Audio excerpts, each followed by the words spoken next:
खुद नंगा पार्टी है, उसको नंगा होने की ज़रूरत क्या है? जी बहुत बहुत धन्यवाद जो आपने मुझसे बात करने का मौका मुझे दिया। देखिए, जिस तरीके से प्रधानमंत्री अपनी भाषा का इस्तेमाल करते हैं वो बेहद निंदनीय है और मुझे लगता है कि इस देश के सबसे बड़े पद पर रहने के बाद इस तरीके की भाषा निंदनीय है। दूसरी बात, वो कहते हैं कि नंगे, तो वो कहीं ना कहीं इस देश के राष्ट्रपिता महात्मा गांधी जी का भी अपमान कर रहे हैं, क्योंकि उन्होंने भी शर्टलेस होकर इस देश को आज़ादी दिलाई है। हमें ये नहीं भूलना चाहिए कि महात्मा गांधी जी का इस देश की आज़ादी में सबसे बड़ा योगदान है। चाहे वो कई सारे आंदोलन इस देश में हो, चाहे वो अंग्रेज़ों से आंखें डालकर उन्हें ये बताना हो कि हम तुमसे लड़ सकते हैं, वो महात्मा गांधी जी ने इस देश के लिए किया था। उसके बाद आप उन्हें ये गलत तरीके से पोर्ट्रे कर रहे हो, उन्हें गलत बताने की कोशिश कर रहे हो। तीसरी बात, आपने ये बोला कि यूथ कांग्रेस ने जो किया, देखिए प्रदर्शन कैसे करना है, कब करना है, ये हमारा निजी राय है और मुझे लगता है कि हम जब मन करेगा हम जब प्रदर्शन करेंगे।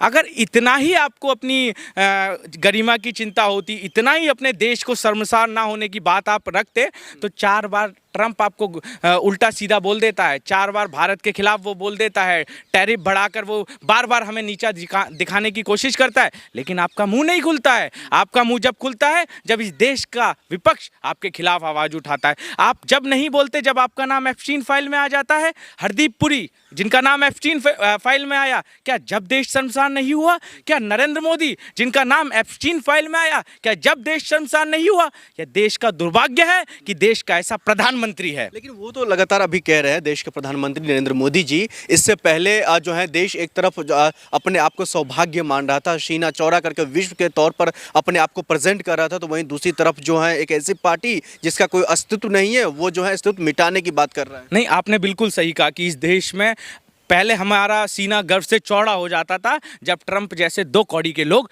चुप रहते थे। हम लोग अमेरिका को उसकी औकात दिखाने का काम करते थे। इंदिरा गांधी जी ने कहा था, आप हमारे दोस्त हो, आप हमारे आका बनने की कोशिश मत करो। तो हम भी भगत सिंह के चेले हैं, हम लोग आपसे डरेंगे नहीं, हम लोग आपको आंखें दिखाएंगे। ये सरकार हमारा कुछ नहीं बिगाड़ सकती, ये शासन हमारा कुछ नहीं बिगाड़ सकता, ये प्रशासन हमारा कुछ नहीं बिगाड़ सकता। हमको जैसे प्रदर्शन करना है हम वैसा करेंगे और यूथ कांग्रेस ने जहाँ जो किया उसके साथ हम आज भी खड़े हुए हैं। देश की छवि इससे खराब हो रहा है ना मयंक जी? एक सेकंड, मुझे ये बताइए, देश की छवि जब खराब नहीं होती जब देश के सबसे बड़े व्यक्ति प्रधानमंत्री का नाम एप्स्टीन फाइल में आता है।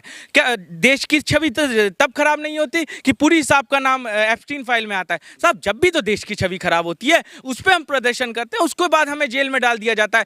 क्या हम अपने देश की छवि सुधारने के लिए जिसका नाम एप्स्टीन फाइल में आपने दे दिया, क्या तब भी हम नहीं बोल सकते? क्या तब भी हम विरोध नहीं कर सकते? वहां भी हमें जेल में डाला जाता है। तो जेल में डालना कोई नया नहीं है, हम लोगों ने इससे पहले भी जेल भुगती है, आगे भी जेल भुगतेंगे, डरेंगे नहीं। लेकिन अभी एक हाल फिलहाल में करनी सेना के कार्यकर्ता ने खुलेआम गोली मारने की धमकी राहुल गांधी समेत 25 सांसदों को, माफ कीजिएगा, उन्होंने खुलेआम धमकी दिया। देखिए, आपने शायद ध्यान नहीं दिया, उनके साथ ओम बिरला की फोटो लगी हुई थी, वो वायरल हो रही है। हाँ, तो अब मुझे ये बताइए, जब उन्हीं के लोग इस तरीके की घटिया मानसिकता के, देखिए हमारा उद्देश्य किसी को हट करना नहीं था। जब हम प्रोटेस्ट करने गए तो हमारा उद्देश्य किसी को हट करना नहीं था। हमें सिर्फ ये चाहिए था कि गूंगी बहरी सरकार को सुनना चाहिए, इसे हमारी बात सुननी चाहिए, सिर्फ हमारा उद्देश्य सिर्फ इतना था। लेकिन इनके लोग हमारे देश के विपक्ष के नेता को गोली मारने की बात करते हैं। क्या ये ठीक है? मैं तो ये कह रहा हूं कि मेरे को वो व्यक्ति मिल जाए, मैं जूता उतार कर उसके मुंह पे मारूंगा, ये मैं बात कह रहा हूं। चप्पल पे थूक कर उसके गालों पर मारूंगा अगर मेरे को वो दिख जाएगा। आप भी तो हिंसक बन रहे हैं। बिल्कुल बनेंगे जी, बिल्कुल बनेंगे। अगर देखिए, मैं बोल रहा हूं ना, हम महात्मा गांधी जी को भी मानते हैं, हम भगत सिंह जी को भी मानते हैं, तो जहां जिसकी जरूरत पड़ेगी उसका हिसाब वैसे होगा। धमकी देने के बाद वो कह रहे हैं जो मुझे भी धमकी मिल रही है, मेरे जान का खतरा है। बिल्कुल मिलेगी। इस देश के विपक्ष के नेता को आप ये बोल रहे हैं कि आपको गोली मार दी जाएगी, उसी विपक्ष के नेता की पार्टी के लोग आपको धमकी नहीं देंगे? बिल्कुल देंगे, बड़ा स्वाभाविक है। लेकिन क्या वजह रही होगी जो राहुल गांधी को पहली बार तो ऐसी धमकी नहीं मिली है, इससे पहले भी कई बार धमकी मिल चुका है, इससे पहले भी कई बार जहां उनके काफिला पर काले झंडे दिखाए जाते हैं। सब ये छुटभैया नेता हैं, बड़ा बनने की कोशिश कर रहे हैं, अपने आका की गुलामी कर रहे हैं। हो सकता है ओम बिरला ने कुछ बोला हो, नरेंद्र मोदी ने कुछ बोला हो, या उनके कोई गुरु हो जिन्होंने ये बोला हो कि इस तरीके की भाषा का आप इस्तेमाल करिए, आपको कुछ अच्छा पद दे दिया जाएगा। और मैं आपसे ये कह रहा हूँ कि हो सकता है आने वाले समय में उनको अच्छा पद दे दिया जाए। लेकिन उनको ओम बिरला के साथ फोटो वायरल हो रहा है और इसके पीछे का तथ्य बताया जा रहा है, जो जब प्रधानमंत्री नरेंद्र मोदी जी संसद में जाते थे तो महिलाओं से अटैक करवाने की बात महिला सांसदों से आ रही है। ये कौन बोल रहा है? पीछे की वजह इसकी बात बताई जा रही है, राहुल गांधी की करनी सना कार्यकर्ता सब। नहीं नहीं नहीं, ये देखिए मैं बोल रहा हूँ, ये इस तरीके की एक छवि बनाने की कोशिश कर रहे हैं। ऐसा कुछ नहीं है। राहुल गांधी इस देश को बचाने के लिए निकले हैं, राहुल गांधी इस देश को जोड़ने के लिए निकले हैं, और वो जब तक नहीं जुड़ेगा जब तक नहीं रोकेंगे। तो अब गद्दार कहा जा रहा है, देशद्रोही कहा जा रहा है। कौन बोल रहा है गद्दार? गद्दार वो बोल रहे हैं जिन्होंने अपने आरएसएस के मुख्यालय पर तिरंगा झंडा 52 सालों तक नहीं फहराया। वो बोल रहे हैं जिन्होंने इस देश में जब हम आज़ादी की लड़ाई लड़ रहे थे उसका विरोध किया। क्या ये वो लोग बोल रहे हैं जो झंडे के विरोधी हैं? क्या ये वो लोग बोल रहे हैं जो इस देश में जब तिरंगा आया था उसका विरोध सबसे पहले इन्होंने किया था? संबित पात्रा को नहीं जानते आप? संबित पात्रा नहीं, बम्बित कुपात्रा नाम है उनका। हाँ, उन्होंने ही कहा था, जो राहुल गांधी देशद्रोही वाली बात करते हैं, उन्होंने ही कहा था राहुल गांधी देश हित में नहीं काम करते हैं। Sir Sambit Patra is not a politician. मुझे मैं उनको ना एक समझदार व्यक्ति भी नहीं समझता। वो बहुत मजाकिया इंसान है। मुझे लगता है कि जब भी वो टीवी में आते हैं सिर्फ वो मजाक करने के लिए आते हैं, हंसी मजाक करने के लिए आते हैं। इसके अलावा वो उनकी शायद कोई औकात भी नहीं है। वो एक बार पुरी से चुनाव लड़े थे, आपको पता होगा क्या हालत हुई थी। लेकिन राहुल गांधी को ही जान से मारने की धमकी क्यों मिलती है? मैं बता तो रहा हूँ, ये छुटभैया नेता है जो अपनी पॉलिटिक्स को साधने की कोशिश कर रहे हैं, अपने आका की गुलामी करने की कोशिश कर रहे हैं। इसका एक रीज़न ये भी है। दूसरा मैं बताऊं, आप सोशल मीडिया देखिए, सोशल मीडिया पे एक फोटो आप राहुल गांधी जी के साथ डालिए, एक फोटो आप नरेंद्र मोदी के साथ डालिए, नरेंद्र मोदी वाली फोटो से 4 गुना ज़्यादा लाइक, 4 गुना ज़्यादा एंगेजमेंट राहुल गांधी की फोटो को मिलता है। ये हकीकत है। ये आज पूरा देश का जेंजी, पूरे देश के लोग आज राहुल गांधी जी को पसंद कर रहे हैं, और शायद इसी वजह से उन्होंने अपनी लाइमलाइट लेने की कोशिश करी। इसके अलावा और कुछ नहीं है। आप कह रहे लाइमलाइट लेने की कोशिश कर रहे हो वो, लेकिन करनी सेना तो खुलेआम उस वीडियो में कह रहे थे, उनके जो कार्यकर्ता हैं, ये देश विरोधी बात कर रहे हैं, ये देश हित में नहीं है, इन लोगों को मतलब कोई अधिकार नहीं है यहाँ पर रहने का। भारत जोड़ना देश विरोधी कैसे हो गया? एकता को रखना देश विरोधी कैसे हो गया? हिंदू मुस्लिम भाईचारे की बात करना देश विरोधी कैसे हो गया? हिंदू मुस्लिम सिख ईसाई सबको साथ लेकर चलने की बात देशद्रोही कैसे हो गई?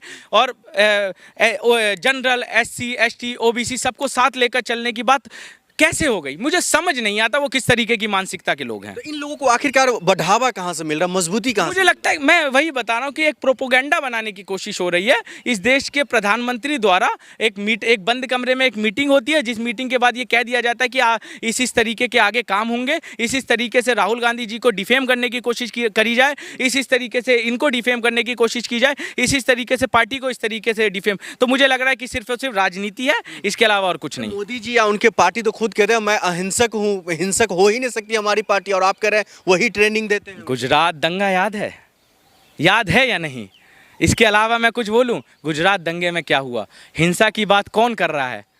गुजरात दंगों में क्या हुआ साहब सबको पता है। उसके बारे में मैं लंबा नहीं जाऊंगा, लेकिन हकीकत सबके सामने है। उनकी बातों से उनका झूठ छलकता है। एक होता है कि इंसान बोलने आए कि इंसान 80% सच बोलता है, 20% झूठ बोलता है। साहब का उल्टा है। लेकिन कार्रवाई भी तो हो रही है ना, उस जो धमकी दिया खुलेआम उनकी गिरफ्तारी हो गई। शासन प्रशासन आज उनके कहने पे काम कर रहा है। उनको आराम से घर में बिठा दिया जाएगा गिरफ्तारी कह के, और वो आराम से मौज करेंगे। और थोड़े दिन बाद हो सकता है कि उन्हें ABVP का कुछ पदाधिकारी बना दिया जाए, भारतीय जनता पार्टी का कोई पदाधिकारी बना दिया जाए। लेकिन आप कह रहे हैं जो उनको कोई बड़ा पद मिल जाएगा, लेकिन राहुल गांधी को धमकी देना, उनको गोली मारने की बात करना, क्या ये इस देश में वो चीजें हो रही है? तो इस कहां तक ये जाएगा और इसका समाधान क्या हो सकता है फिर? नहीं, देखिए मुझे लगता है इस देश में प्यार की बहुत ज़रूरत है, और वही हमारे नेता जब पहला उन्होंने कदम रखा था, उन्होंने ये कहा था कि प्यार बांटते चलो। हम भी उसी राह पे चल रहे हैं, प्यार बांटते चलो, प्यार बांट। समाधान क्या है इसका फिर? प्यार, इसके अलावा मोहब्बत के अलावा कोई समाधान नहीं है।